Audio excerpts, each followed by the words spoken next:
একদিন এই কালো কাপড়ওয়ালা মানুষগুলো মাথা নিচু করে কিছু একটার খোঁজ করছিল।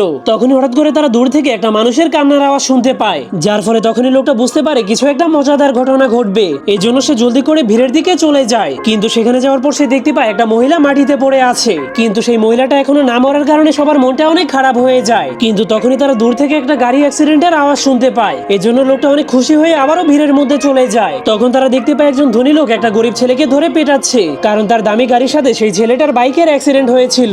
তখন সেই কালো কাপড়ওয়ালা মানুষগুলো ছেলেটার কাটা হাত দেখে বলতে শুরু করে, ধনী লোকটা ইচ্ছে করে সেই ছেলেটার বাইকে অ্যাক্সিডেন্ট করেছে, এখন সে শুধুই সেই গরিব ছেলেটাকে পিটাচ্ছে। যার কারণে সেই কালো কাপড়ওয়ালা মানুষগুলোর মুখ রেগে লাল হয়ে যায়। তখন তারা কোনো কিছু না ভেবেই সেই ধনী লোকটাকে গালি দিতে শুরু করে দেয়। এই জন্য সেই ধনী লোকটা তাদেরকে আসল ঘটনা বোঝানোর চেষ্টা করলেও কেউই তার কথা শুনতে চাইছিল না। তখন সেই ছেলেটা পালাতে গেলেই ধনী লোকটা তার ব্যাগটাকে ধরে ফেলে। এই জন্য তারা সবাই সেই ধনী লোকটাকে ধরে মাটিতে ফেলে মারতে শুরু করে দেয়। এমনকি একজন তো ইচ্ছে করে সেই ধনী লোকটার গাড়িটাকে লাথি মেরে দেয়। ঠিক তখনই সেই মহিলাটা অনেক রেগে দাঁড়িয়ে যায়। এরপর সে ছেলেটার হাত থেকে নিজের ব্যাগটাকে কেড়ে নেয়। এরপর সেই মহিলাটা সবাইকে বলতে শুরু করে, এই ছেলেটা হলো চোর, সে আমার ব্যাগ নিয়ে পালানোর সময় ধনী লোকটা তাকে ধরেছিল।